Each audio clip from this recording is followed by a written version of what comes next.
L'objectif de Sunkalo Solidarité depuis sa mise en place par les autorités de la transition en 2024 est de soulager les populations en cette période de crise énergétique et économique qu'elles rencontrent. Démarré depuis le début du mois de Ramadan, le 2 mars, plusieurs activités couplées à la rupture collective ont déjà été organisées telles que des consultations gratuites, des dons de vivres ou encore des causeries débats.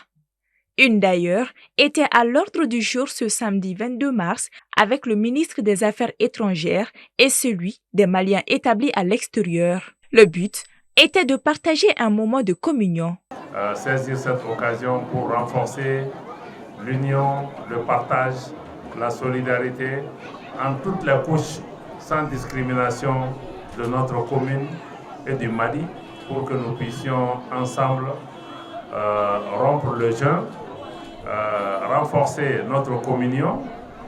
Le mois de Ramadan que Dieu nous a donné l'occasion de vivre cette année et aussi de compléter cette journée, nous souhaitons puisse aussi être l'occasion pour amener l'union, la paix, la tranquillité dans notre pays, mais aussi entre toutes les religions du Mali. Parce qu'au moment où nous nous sommes engagés dans le mois de Ramadan, nos frères et sœurs chrétiens aussi observent le carême chrétien.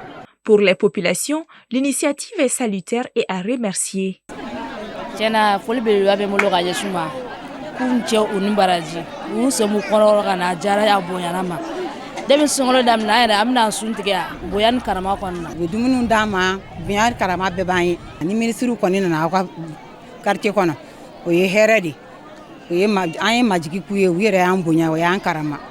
Le mois de Ramadan coïncide en effet avec celui du carême chrétien, une occasion de renouveler l'appui du gouvernement auprès du peuple malien, à en croire les autorités. À noter que cette deuxième édition de l'opération Sunkalo Solidarité sera close à la fin du Ramadan avec comme dernière ligne droite une remise de vêtements aux plus défavorisés.